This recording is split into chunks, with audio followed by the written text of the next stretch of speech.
Je vais maintenant vous montrer comment rajouter une nouvelle page à une programmation. Alors là, au préalable, il faut avoir un peu réfléchi à l'arborescence, à l'organisation du contenu qu'on veut faire. Faisons l'exemple où ma programmation est pas mal créée, mais là, hop, j'aimerais rajouter une catégorie, une situation de communication qui serait, par exemple, je voudrais rajouter une page de besoins sensoriels pour mon enfant.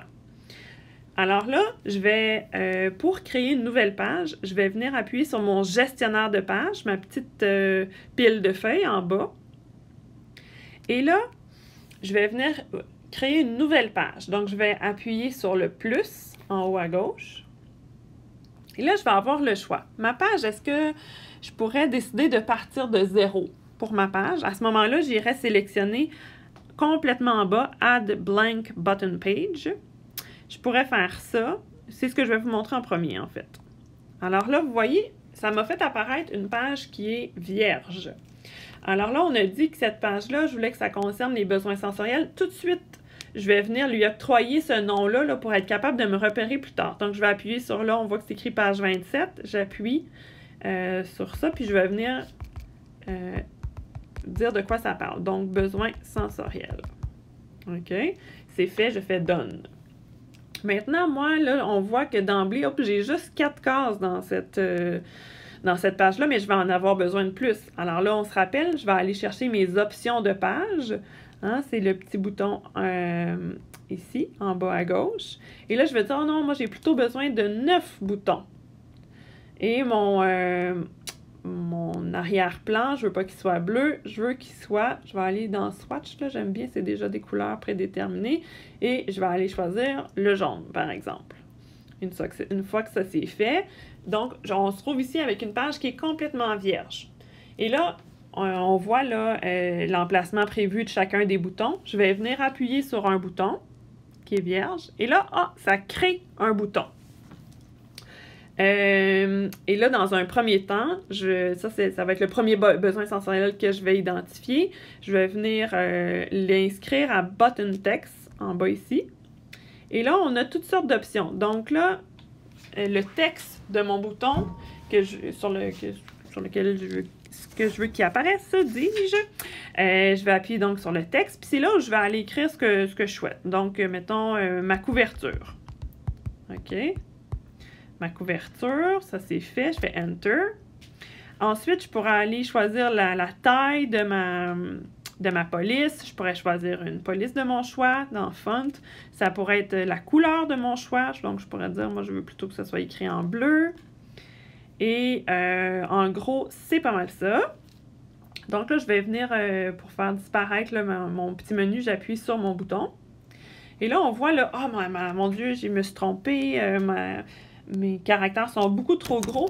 Là, avec la pince pouce-index, on peut venir pincer pour agrandir ou rapetisser notre police. Donc, vous voyez, là, je le rapetisse, je l'agrandis. Donc, ça, c'est vraiment le fun. Puis, je peux le déplacer où je veux, puis je pourrais même le faire en rotation, toujours avec ma pince pouce-index. Voilà. Donc là, ça me convient comme ça. Et là, je voudrais venir mettre un pictogramme ou je voudrais venir mettre une image. Donc, je vais aller sélectionner l'option Add Image. Et là, j'ai le choix. Ou je vais dans les différentes banques de pictogrammes que j'ai achetées ou non avec mon application. Mettons, si je vais dans ma banque Symbolsticks, là, les bases de données là, sont toujours en anglais. Fait que je vais aller dire, mettons, Blanket. OK? Alors là, si le pictogramme me convient, je le sélectionne, puis il va tout de suite aller se placer. Et encore une fois, avec ma pince pouce-index, je peux venir agrandir ou rapetisser mon pictogramme. Je le rapetisse, je l'agrandis, puis je peux le faire rotationner aussi. Puis je pourrais venir, par exemple, donc c'est ça. Donc ça me convient comme ça. Admettons que j'aurais changé d'idée. Je dis, oh non, je l'aime pas ce pictogramme-là, finalement. Je vais venir déposer mon doigt. Je vais garder mon doigt enfoncé sur mon pictogramme. Et là, j'ai des options. Est-ce que je veux effacer mon pictogramme? Est-ce que je veux faire un crop, hein, faire un rognage? Donc, j'ai plusieurs options comme ça, là. Donc, dans ce cas-ci, moi, je vais venir... je vais l'effacer. je vais plutôt aller le rechercher. Donc, je retourne dans Add Image. Je vais plutôt aller me chercher une image sur Internet.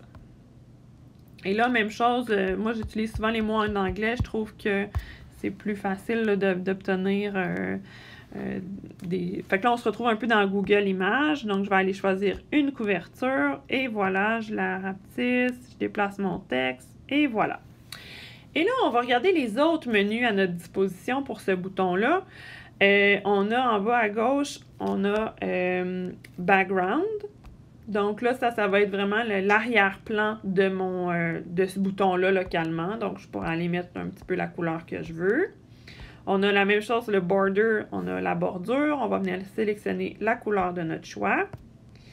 Et donc ça, c'est vraiment pour l'aspect visuel du bouton. Maintenant, notre bouton, on va vouloir lui attribuer des fonctions lorsqu'on va l'utiliser. Donc, on veut souvent qu'il y ait une synthèse vocale. D'emblée, la synthèse vocale va utiliser là, ce qu'on a mis dans notre bouton texte, va utiliser ce qu'on a écrit, là, donc ma couverture. Mais admettons qu'on voudrait qu'au lieu que ça dise simplement ma couverture, que ça fasse une phrase plus complète. Je veux ma couverture. Mais qu'on ne veut pas là, alourdir trop là, le visuel de notre bouton. On va aller dans nos actions, en haut à gauche, le bouton rouge. Dans ce cas-ci, ce qu'on va sélectionner comme action, c'est Text to Speech. Et on va aller écrire au long la phrase de notre choix. Donc, je veux ma couverture. OK? Et là, on va aller faire un preview. Ça va nous permettre de voir là, comment la synthèse vocale gère là, notre phrase. Je veux ma couverture. OK. Moi, ça me convient. Alors là, ça, c'est fait. Fait que moi, mettons, mon bouton me convient, je fais Done. Mon bouton est créé. Puis là, je vais vouloir, mettons, je continue là, la création de ma page avec mes besoins sensoriels. Je vais venir sélectionner un autre bouton vierge. Je vais sur bouton texte. J'écris mon texte. Par exemple, ça pourrait être mes coquilles. Voilà. Et là, je vais agrandir un peu, là, toujours avec ma pince pouce index. Je viens rajouter dans mes images. Je vais aller sur Internet, chercher des coquilles de son. Est-ce qu'il va trouver quelque chose qui a du bon sens? Ah oui, mes coquilles, parfait. Je sélectionne celle-ci. Et là, je vais aller sélectionner la bonne grandeur.